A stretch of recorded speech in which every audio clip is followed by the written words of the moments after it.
सारे लोग खड़े हो गए थे। पूरी जनता, सारा का सारा ऑपोजिशन उन पर आक्रमण कर रहा था और वो टेफ्लॉन जैसे थे। उन पर जितना भी आक्रमण करो कुछ होता नहीं था। तो थोड़ी साल बाद जो ऑपोजिशन के लोग थे जो उसको रेजिस्ट कर रहे थे, वो बाहर एक ऋषि बैठा रहता था, उसके पास गए। उसने कहा कि बताइए, हमें बात समझ नहीं आ रही है। हम इस राजा पर मतलब 24 घंटा आक्रमण करते हैं, जनता इसके खिलाफ है, कुछ होता ही नहीं है। जितना हम इस पे आक्रमण करते हैं ऐसा लगता है कि हम गलत जगह मतलब तीर मार रहे हैं। तो ऋषि ने कहा, वो काफी मतलब नॉलेजेबल था, तो उसने कहा देखिए एक्चुअली बात क्या है, ये जो राजा है इसकी आत्मा इसके अंदर नहीं है। इसकी आत्मा वहां पे पीछे एक छोटा सा घर है, वहां पे एक पिंजड़े में एक तोता बैठा है। इसकी जो आत्मा है ना वो उस तोते के अंदर है। उस तोते को जाके आप पकड़ लीजिए, राजा खत्म हो जाएगा। बहुत इंटरेस्टिंग कहानी है, क्योंकि नरेंद्र मोदी जी की आत्मा अदानी में है। तोता कहीं बैठा है, राजा कहीं बैठा है, और बहुत समय के लिए सारी की सारी ऑपोजिशन राजे पे अटैक कर रही थी। मगर असलियत यह है कि राजा राजा ही नहीं है, पावर किसी और के हाथ में है, अदानी जी के हाथ में है। जैसे ही हम अदानी जी को टच करते हैं, इंटेलिजेंस एजेंसीज, स्नूपिंग, सीबीआई, मैं पहले सोचता था number 1 prime minister, number 2 Adani, number 3 Amit Shah. Actually ये गलत है। Number 1 Adani, number 2 prime minister, number 3 Amit Shah. अब हिंदुस्तान की पॉलिटिक्स हमें समझ आ गई है, और अदानी जी बच के नहीं निकल सकते, क्योंकि अदानी जी को हमने ऐसे घेरा है, तोते को हमने ऐसा पकड़ा है कि वो बच के नहीं निकल सकता है। और इसीलिए सारा का सारा हो रहा है डिस्ट्रैक्शन पॉलिटिक्स, कि देश की निगाह, ऑपोजिशन की निगाह पिंजरे में बैठा हुआ तोते की ओर ना चले जाए। तो हमें काफी क्लैरिटी है। आप देखिए, पूरे ऑपोजिशन के खिलाफ यहां पे एप्पल का नोटिस आता है। मैंने इसको थोड़ा आपके लिए बड़ा करके दिखाया है, देखिए अच्छी तरह देखिए, ये तोते का काम है, राइट। इसमें लिखा है, Apple believes you are being targeted by state sponsored attackers who are trying to remotely compromise the iPhone associated with your Apple ID. अब ये मेरे ऑफिस में सब लोगों को मिला है, वेणुगोपाल जी को मिला है, कांग्रेस पार्टी में लिस्ट बनी हुई है,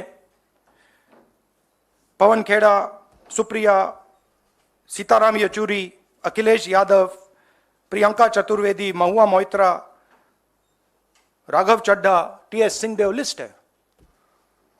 और ये सारे के सारे किसी ना किसी तरीके से इस मामले में इन्वॉल्व है। और देश के युवाओं को मैं समझाना चाहता हूं, बताना चाहता हूं यहां हो क्या रहा है।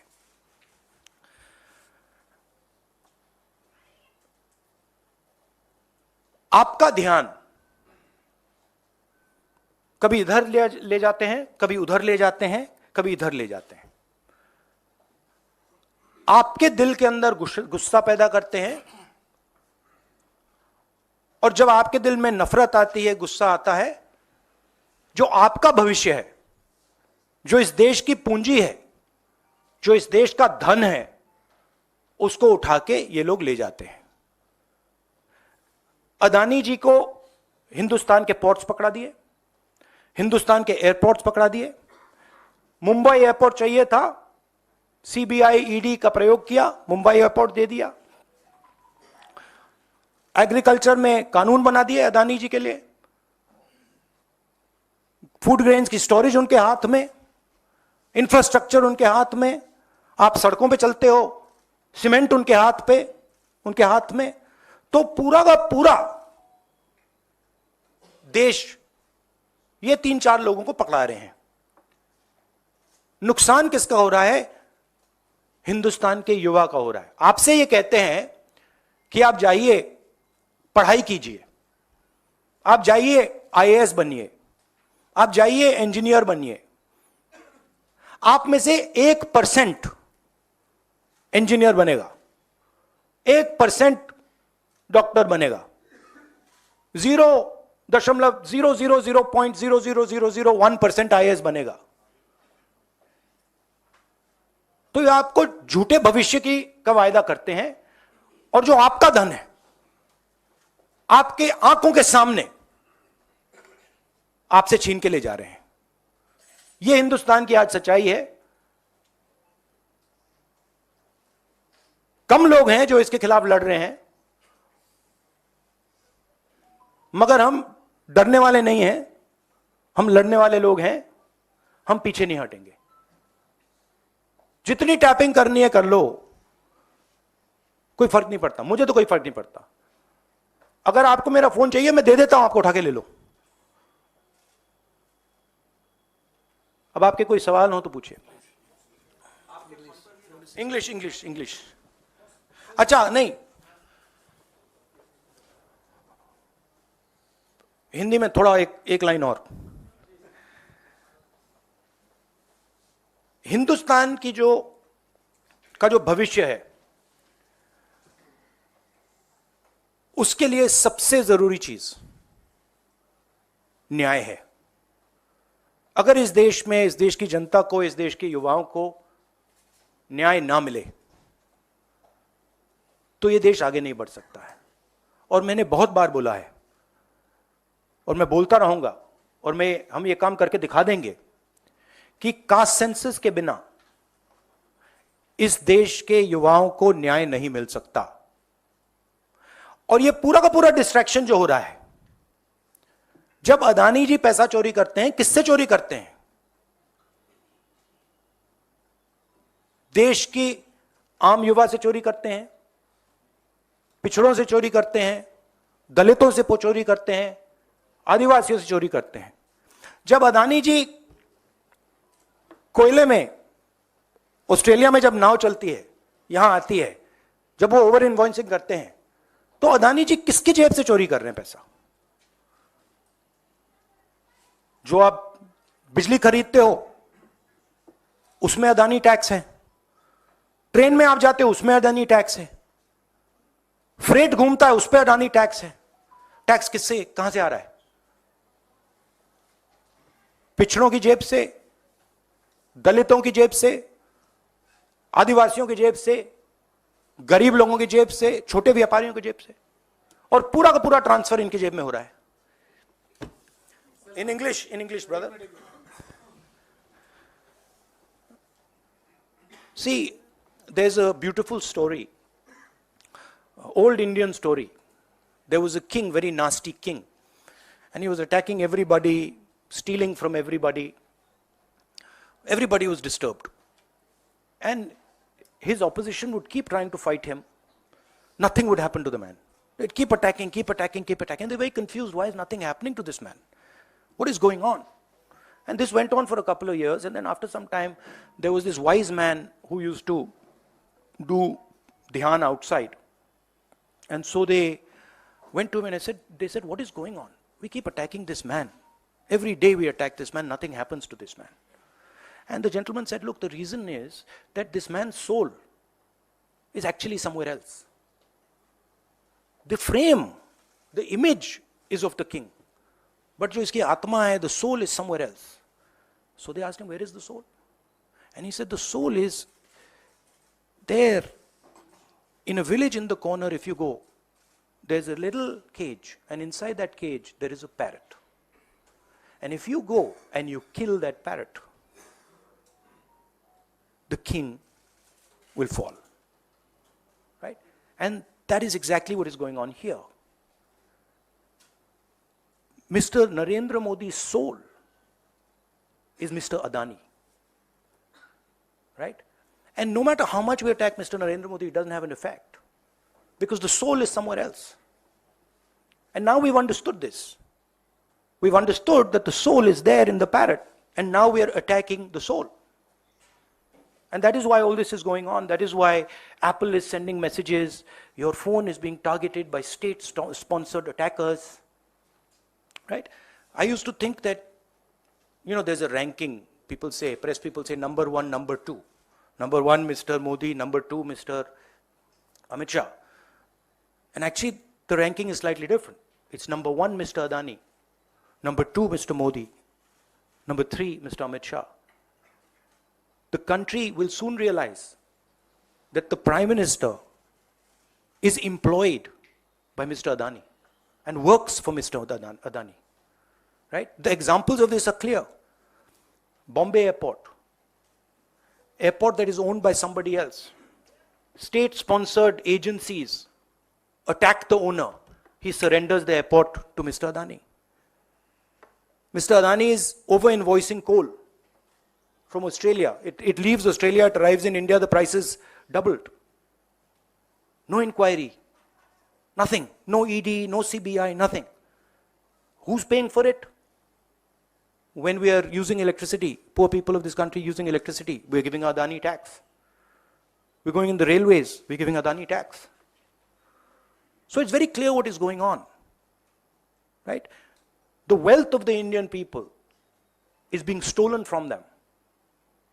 They are being divided. They are being made to hate each other. And while they are angry, they are disturbed, they are upset, Mr. Adani is basically taking over everything in this country. He owns most of the channels that are, whose cameras these? Most of these cameras, I don't know which ones, but half of them at least are owned by Mr. Adani. So, hello. Hello, Mr. Adani. I know you don't like this.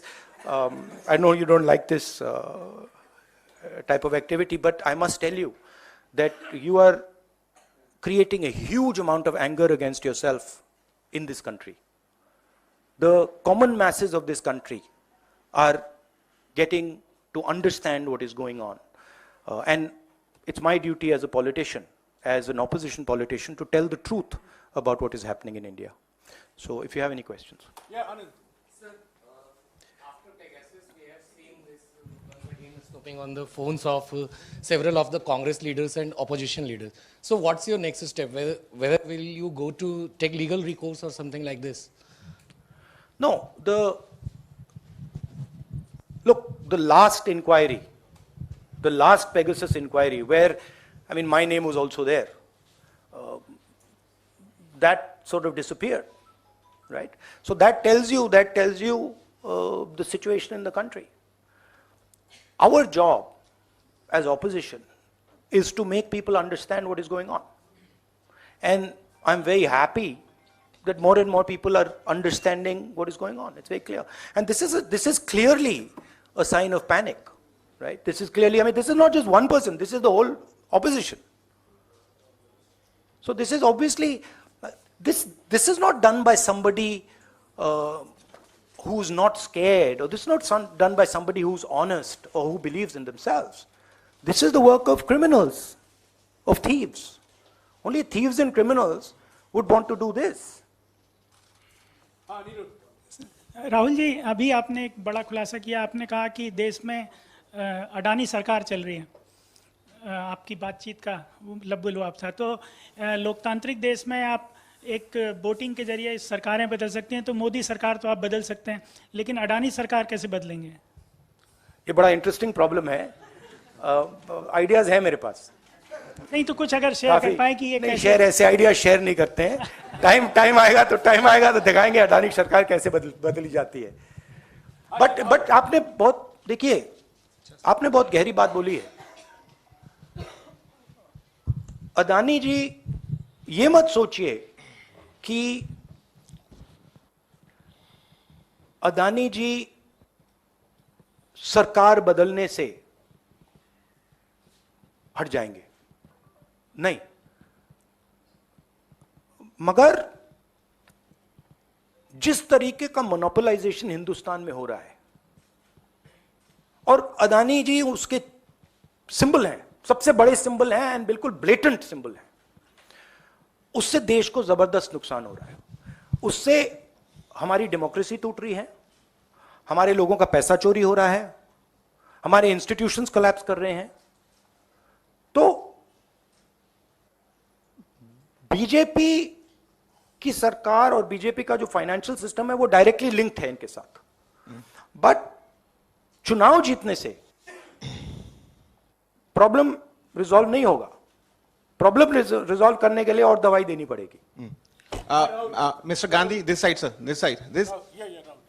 Sir. Sir. Sir, you've been raising Adani issue and crony capitalism for quite some time now. Do you firmly believe that this issue is also resonating and echoing in general public? And if yes, are you going to make this important poll plank in 2024 as you made Rafael in 2029? See, you have to understand where I'm coming from.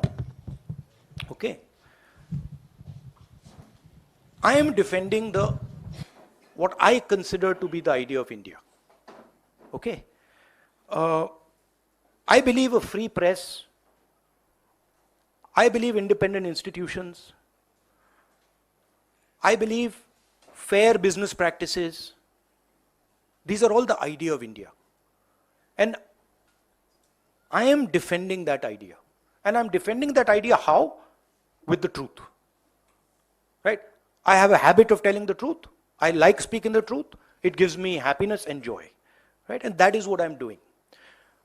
This is not just a political fight. This is not just a fight about, as I said, about going and winning an election.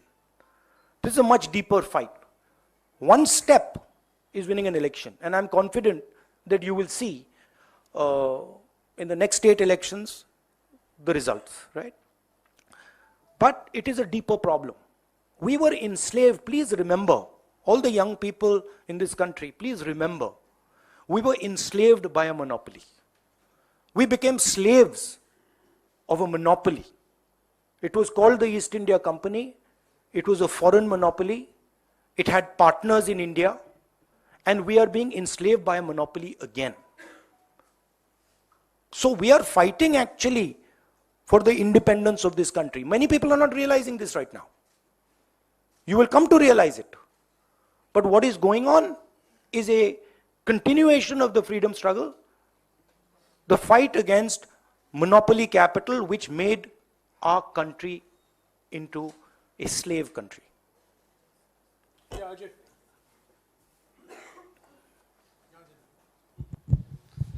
Rahul ji, अब आपको राजा के तोते का भी पता चल गया है और आप पिछले कुछ सालों से लगातार अडानी के मुद्दे को उठा रहे हैं। आपको लगता है कि ये जो लड़ाई है अडानी, आप लगातार कहते हैं कि आपको अडानी से प्रॉब्लम नहीं है, मोनोपोलिज्म से प्रॉब्लम है। ये जो लड़ाई है, ये लड़ाई सिर्फ आप जिस तरह से आगे लेके जा रहे हैं, आपको लगता है कि मोदी सरकार से लड़ने के साथ साथ एक अपोजिशन के अंदर भी जो एक यूनानिमिटी आपको बनानी होगी कि एंटी अडानी या मोनोपोलिज्म ऑफ अडानी, वो भी एक बहुत बड़ी लड़ाई है जो आपको आगे लड़नी है?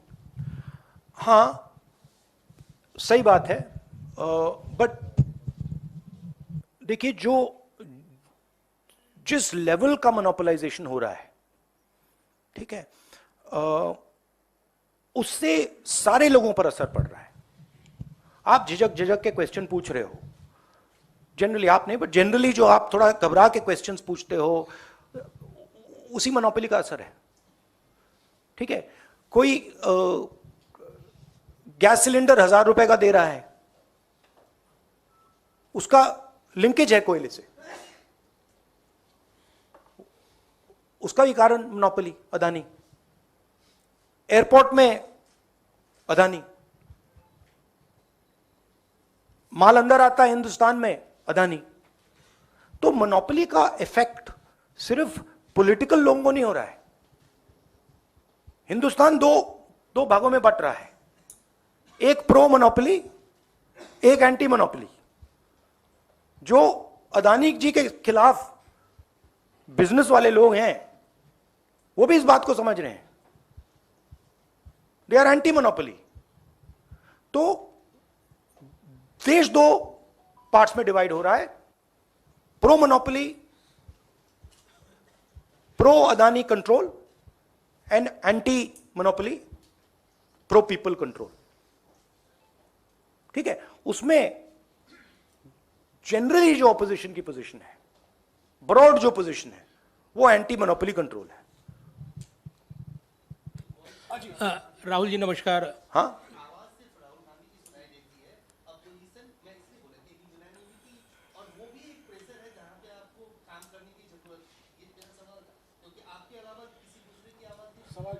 वो तो नहीं, वो तो है, दूसरों की आवाज है।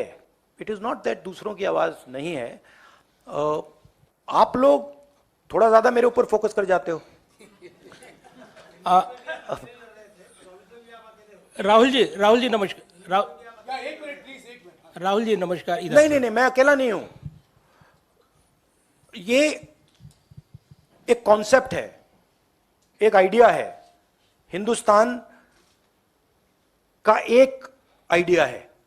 मैं अकेला नहीं हूं, करोड़ों लोग खड़े हैं मेरे साथ। वो अलग बात है कि उनके हाथों में लाखों करोड़ रुपए नहीं है, मगर वो सब खड़े हुए हैं, सबको दिख रहा है, सबको दिख रहा है देश में क्या हो रहा है। अदानी जी एज नंबर 1, सबको दिख रहा है। राहुल जी नमस्कार। राहुल जी मेरा सवाल है, आपने निष्पक्ष, राहुल जी इधर सामने, आपके ठीक सामने। राहुल जी नमस्कार।